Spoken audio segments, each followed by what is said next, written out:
2, 3 రోజుల నుంచి ఒక వార్త చూసి అసలు దాని మీద ఎట్లా స్పందించాలో నిజంగా పిచ్చెక్కిపోతుంది ఆ వార్త చూసి. అమరావతిలో సెకండ్ ఫేజ్ కోసం మరో 44,000 ఎకరాలు భూ సమీకరించడం కోసం ప్రభుత్వం సిద్ధపడుతోందట. అసలు వీళ్ళకి అర్థమవుతుందా ఏం చేస్తున్నారు? ఇక మిగతా చోట్ల ప్రజా తిరుగుబాటు రావాలా? అసలు 44,000 ఎకరాలు సేకరించడం ఏంటండి? ఇప్పటికి 33,000 ఎకరాలు సేకరించే దాన్ని ఏం చేయాలో తెలియక కింద మీద పడుతున్నారు. ఆ భూమి సేకరించిన దగ్గర నుంచి 11 సంవత్సరాల నుంచి వాళ్ళకు కౌలు ఇస్తున్నారు. ఆ భూములు ఇచ్చిన వాళ్ళు నానా కష్టాలు పడుతున్నారు పాపం. 3 పంటలు పండే భూమిపై వాళ్ళకి చెప్పిన దాని ప్రకారం అనేవి తిరిగిచ్చే పరిస్థితి లేదు. దాని పేరు మీద వేల కోట్లు ప్రపంచ బ్యాంకు నుంచి, జపాన్ బ్యాంకులని, మరో బ్యాంకుల నుంచి తీసుకొని వస్తున్నారు. రాష్ట్రం మొత్తం పేరు మీద మొత్తం అప్పులు చేస్తూ ఉన్నారు. అది ఒక కొలిక్కిరాలే. ఇంకా గుంతలో నీళ్ళు ఎత్తి చేపలు పట్టుకునే దగ్గరే ఉంది పరిస్థితి. ఇంకా గుంతలో నీళ్ళు ఎత్తి చేపలు పట్టే దగ్గరే ఉన్నారు. ఎప్పుడు అది ఒక ఫేజ్ 1 ఒక రూపుకి వచ్చేది? ఇంకో 100 ఏళ్ళకు కూడా అదంతా అంత ఈజీ కాదనే ఒక అభిప్రాయం జనాల్లో నెలకొని ఉంది. దాన్ని ఎట్లా దారికి పెడతారో తెలియకుండా ఇప్పుడు మళ్ళీ ఇంకో 44,000 ఎకరాలట. దేశంలోనే అతిపెద్ద విమానాశ్రయం కడతారట. మరి ఆ గన్నవరం ఏం చేస్తారు?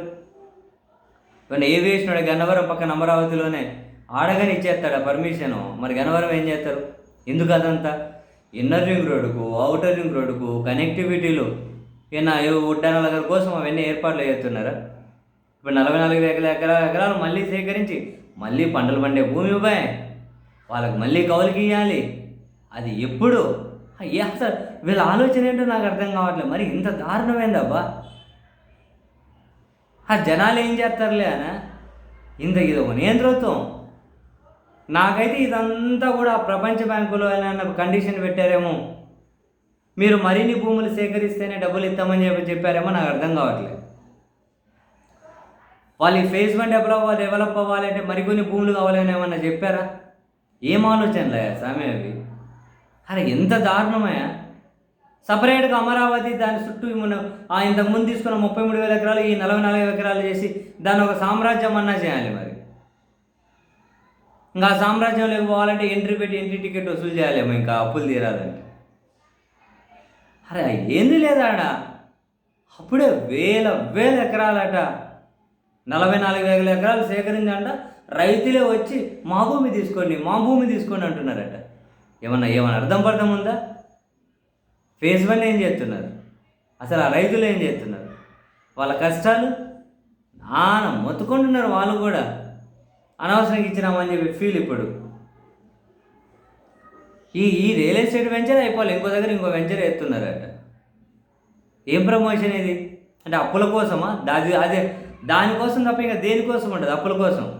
ఇంకా నడపగలుగుతారా లేదా స్వామి రాష్ట్రాన్ని వీళ్ళు? 44,000 ఎకరాలు భూ సమీకరణ మళ్ళీ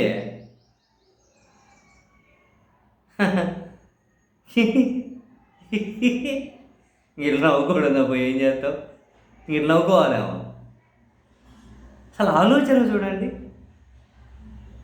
ఇప్పుడు తీసుకున్నదే అనవసరం అని చెప్పి చర్చ జరుగుతూ ఉంది. ఏం చేయాలో తెలియట్లేదండి వీళ్ళకు. వేల కోట్ల అప్పులు లేదబ్బా.